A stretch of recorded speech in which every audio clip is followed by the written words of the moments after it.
All proportions stop. Shot! Scores! Coburg wins the RBC Cup!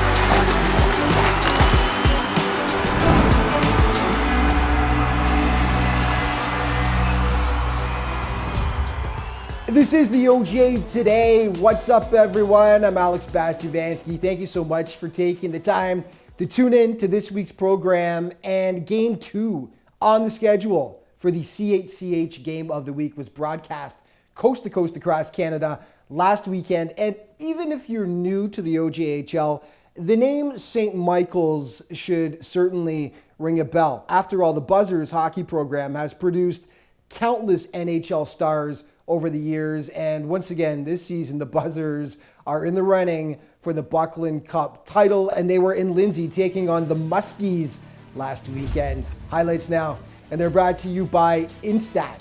Instat is the official analytics provider to the OJHL. And the Buzzers are trying to chase down first place in the South Division, but the home side strikes first in this one. Shot, and they score! William Everson found the loose puck in the slot and ripped it past Jacob Gorinsky. William Everson giving Lindsay the first period lead. That all changed in the second, though. Aiden Shepard catching Ethan Fraser by surprise with a quick shot. That evens it up. 5 minutes later, another point shot sneaks through. Luca Marcelletti with the tally. Don't think Fraser saw a thing with all the traffic in front of him there. 2-1 Buzzers. They weren't done. Brandon Cohen. Look at this sick little wrister. Boom. Over the shoulder of the keeper. Might have been redirected slightly. Regardless, St. Mike's leads by 2 at the break. In the third, Fraser makes the big first save right there. Nobody clears out the rebound. Brad Summers pounces. The OJ's leading scorer continuing to pad his totals, and the double blue would add one more insurance market.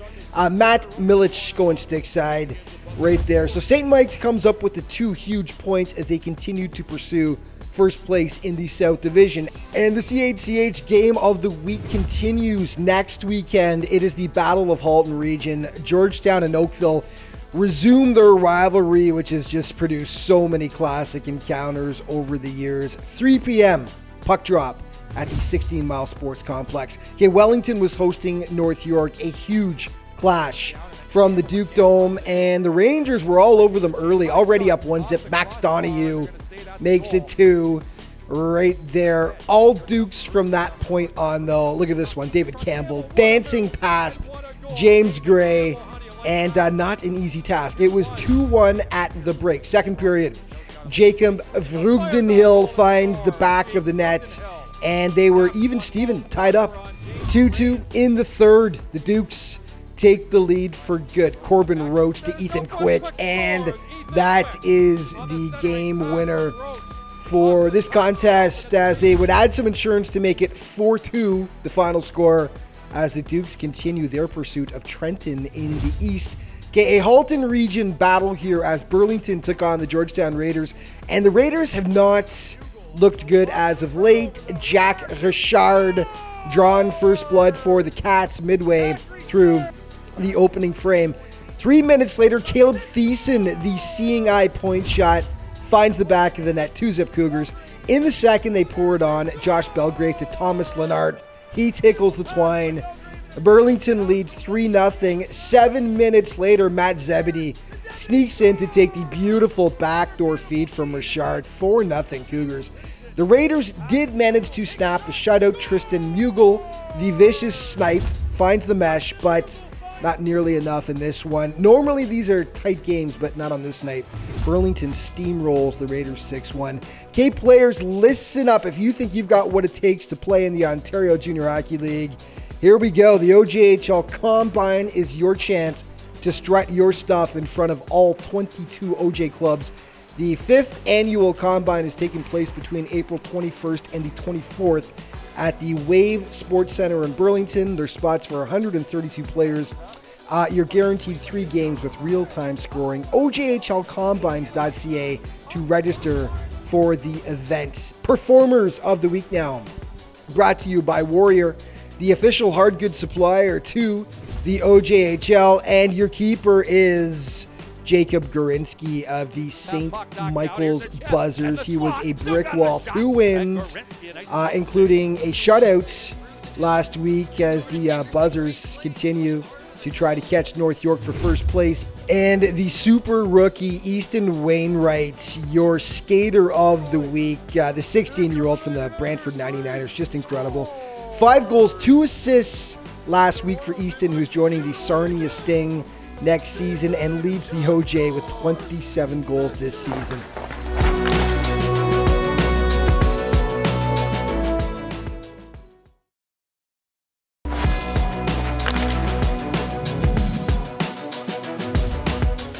Welcome back to the OJ Today. The marquee matchup taking place last weekend in the OJHL was Trenton visiting North York. 2 division leaders going toe-to-toe. Now, raising the stakes even further is that both had teams in hot pursuit ready to take over first place if either one of them stumbled. So the stakes were high in this one. Highlights in this segment are brought to you by Clean Quip.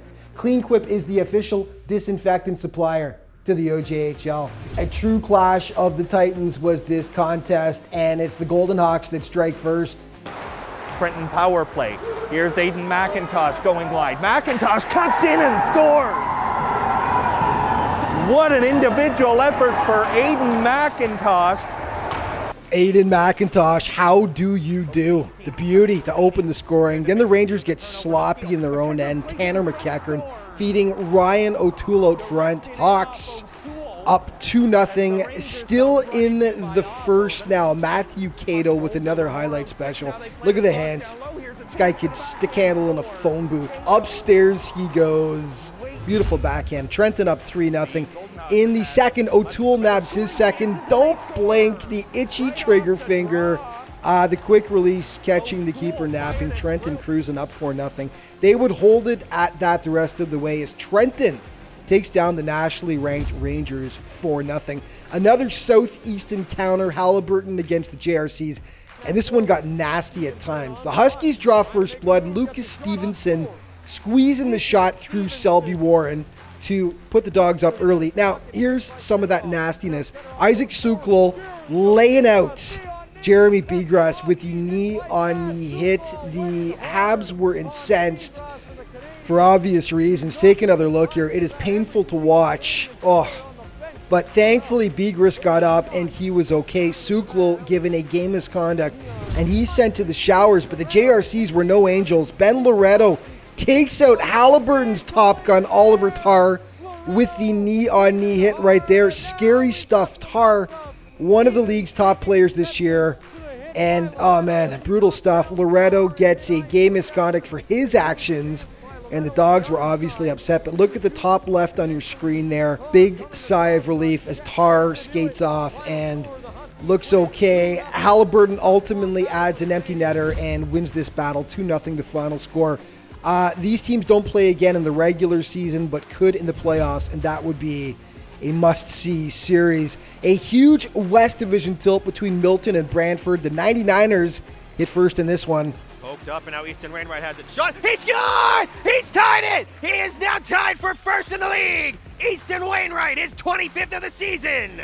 Yep, and Wainwright, as mentioned, now leads the OJ in scoring with 27 goals. What a rookie. Milton evens it, though. Andrew Horsley, the quick shot that finds daylight, and 1-1 after 20 minutes of play. In the second, Milton gets the winner. Ethan Sims to James Barber. He tickles the twine, and the Menace were up 2-1. They would add an empty netter in the third period and solidify second place in the West with a 3-1 victory. Okay, Trenton was playing its fourth game in 4 days against Coburg, and it showed a bit. They were gassed, although they do hit first Dalton Bancroft back for Aiden McIntosh, and it's 1-0 for the black and gold. But then, a beauty. To be picked up there by A.J. Cook, and Cook now cranks it up. Cook now with a nifty move there. Through center, snakes his way over the line. He'll go wide, Cook. Cook coast to coast. Cook score! Roll the highlight film. AJ Cook going coast to coast in the third. Cats on the power play. Tic-tac-toe. George Krotiris, he rips the mesh. And the Cougars manage to upset the Golden Hawks. They hold on for the 2-1 win in this one. Okay, CJHL rankings now that just came out on February 14th. Brooks, number 1. 3 OG teams in the top 20. North York, Pickering, and the Toronto Junior Canadians. Burlington and Trenton getting honorable mentions. And just a reminder for all your OJHL statistics, your news, and of course feature stories as well by great OJHL writers. OJHL.ca, the league's website, is where to head. 60-second spotlight now, brought to you by Troy. Troy is the official apparel provider to the OJHL. Jack Richard, center, Burlington Cougars. Jack Richard, scores! What I bring to the game is hard, fast, physical. I like to score, I like to make plays, and I bring it all on the ice just so our team can win. What it means to me, we're in the A. It's an absolute honor. I mean, everyone in that room can definitely wear an A or a letter. We've got a great bunch of guys, and it's just an honor. This year, I think the team is going all the way. Shot score! We've got a great bunch of guys, and we're going all the way. And they score! Jack Richard! A beautiful one-timer by Richard.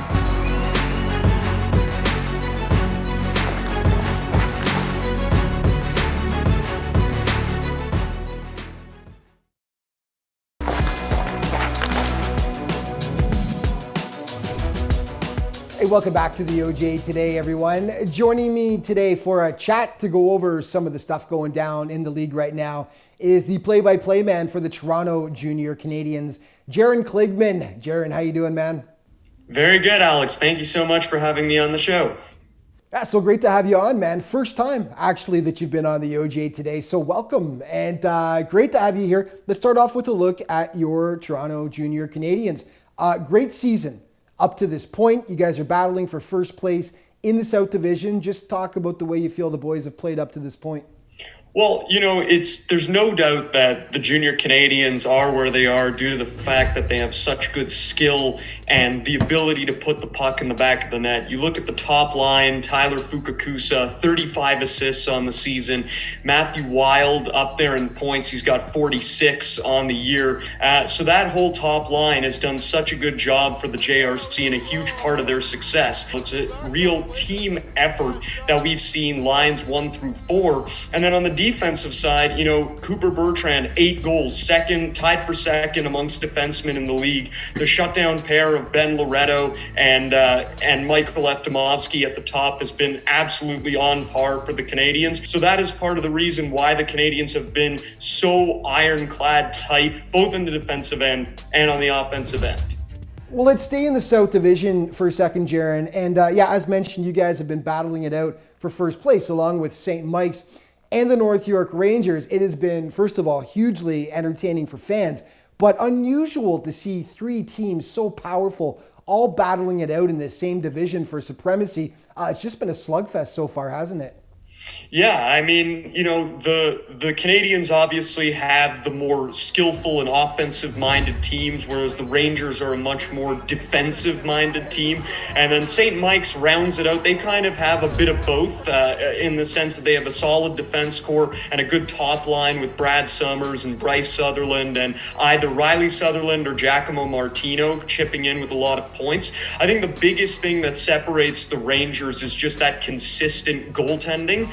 James Gray is unbelievable in the net. The Canadians obviously dealt with that 2 years ago before the COVID shutdown when Gray almost single-handedly eliminated them just with his unbelievable play and consistency. And then not to mention the Rangers adding Baldessara and Nicholas Cordero from the Mississauga Chargers just gives them that extra offensive push. So in all honesty, it's going to be a battle till the end. I think the team that comes out strong on the defensive end is going to be the one that is the winner of the 3.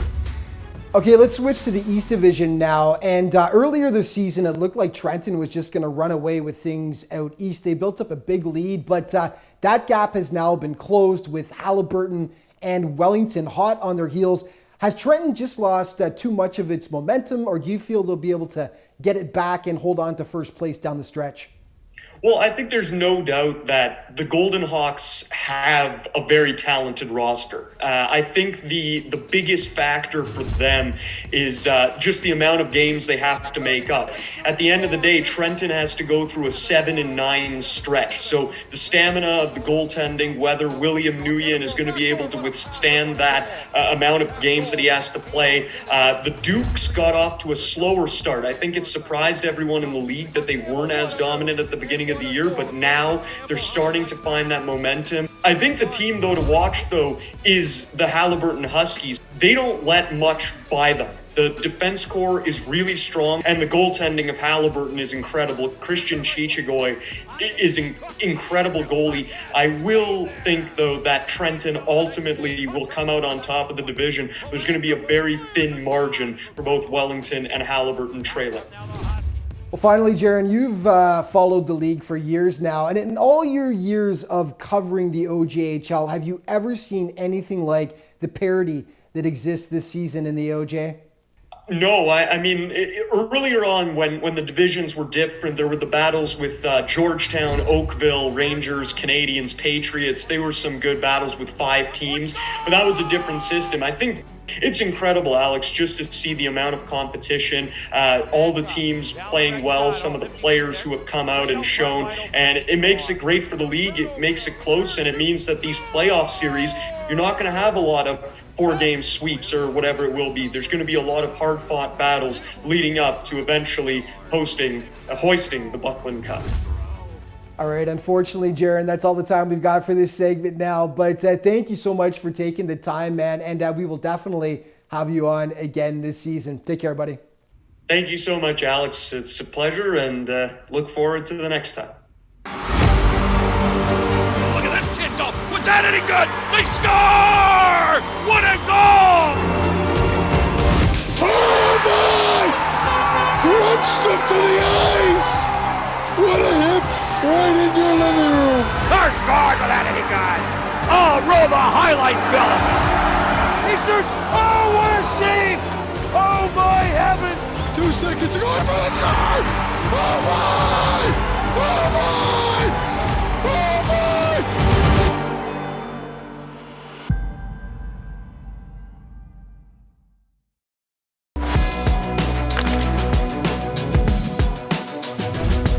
Hey, welcome back to the OJ today. You know, since Junior A hockey returned to Collingwood after a 10-year absence in 2019, the town has embraced the organization. Eddie Bush Memorial Arena is a glorious old barn. The fans have been flocking there. It's been a party atmosphere. And making things even better is that the Blues are good this season. They're among the top teams in the North Division, and they were hosting Stouffville on Sunday. Highlights now brought to you by Warrior. Warrior is the official hard goods supplier to the OJHL. Now, Stouffville has had a rough go of things so far this season, and they don't get off to a great start in this one. Finally, Tyson's up on his feet again. Things settle down a bit for the Spirit. Blues still in control. Cook through a crowd. They score! That might have hit Reddick on the way through. Good eye. It did hit Will Reddick, and the Blues led 1-0. They add to it in the second. Cam Garvey doing all the heavy lifting, but Mark McIntosh gets the tally as he bangs home the rebound. They were up by 3 when Stouffville gets on the board. David Bone, watch this, ping off the iron and in. And the Spirit trailed by just 2, but Collingwood puts the final nail in the coffin here. On the power play, Will Reddick, his second of the day. And the Blues cruise as they take down the Spirit 4-1, the final score in this North Division tilt. This was a massive game. West leading Burlington, taking on North leading Pickering, and the Panthers took it to them. Already up 1-0, Ian Martin makes it 2-0 with the power play goal in the second. Lucas Rowe down the wing here. He beats Kyle Madsen 3-0 Panthers. And then this beauty. So good to have those experiences, as here's an experienced player, the overager Christos Rodas drops it off. Rodas gets it back. Beautiful play in front. They score. Tic-tac-toe. Lucas Rowe. It's 4-0 Pickering Panthers. Oh, that was pretty. Pickering all over Burlington in this one. They dropped the Cougars by a 5-2 final score. It's been a tough season for Mississauga. They were itching for a win against the Patriots. Just 4:18 in, Torin Hessian puts the home side up 1-0. The Pats do respond though. Lucas Tremarchi bangs it home to knot things up at 1 apiece. No scoring in the second, on to the third. Thomas Lonsdale back for Ryan Schapp, and that proves to be the winner as the Chargers have something to smile about finally. Just their 6th win of the campaign. They take this one 3-1 over the Patriots. Okay, OJ Leaders now brought to you by NutriFarms. NutriFarms is the official sponsor of the OJHL's Championship Series. And the scoring leaders first, Brad Summers, a slim lead over Dalton Bancroft, who's in second, followed by Matt Zebedee, and then Bryce Sutherland of St. Mike's, and Oliver Tarr of the Haliburton County Huskies. Standings, Southeast, North York has the Junior Canadians and St. Mike's hot in pursuit. Trenton, Haliburton now trailing by just 5 points, the Golden Ox. In the Northwest, Pickering, big lead over second place Aurora. In the West, Burlington, 6-point spread over Milton, but Milton now has opened up space between themselves and third place Brantford. Okay, plays of the week now brought to you by Troy Hockey. Troy is the official apparel provider to the Ontario Junior Hockey League. Trenton power play. Here's Aiden McIntosh going wide. McIntosh cuts in and scores. Has it. Works to Chinnington. Chinnington. Pass him Ugle. Takes a shot. Scores! That's head. Here it comes Brutenhill down the far side. Brutenhill stops, speeds it across. Campbell, what a move and what a goal. David Campbell, how do you like that? There's size difference there. Volpady at 6 foot. Now a quick shot and they score! Brandon Cohen ripped it home. Puck rolls over Morrow's stick. Now they play it across down low. Here's a chance to the backhand, scores. Cato waits. Fitzpatrick has to back off as Bode heads up ice. Bode in over the line with some room, scores! So good to have those experiences, as here's an experienced player, the overager Christos Rodas drops it off. Rodas gets it back. Beautiful play in front. They score. Tic-tac-toe. Lucas Rowe. It's 4-0 Pickering Panthers. Cook now with a nifty move there. Through center, snakes his way over the line. He'll go wide. Cook. Cook coast to coast. Cook score! Roll the highlight film.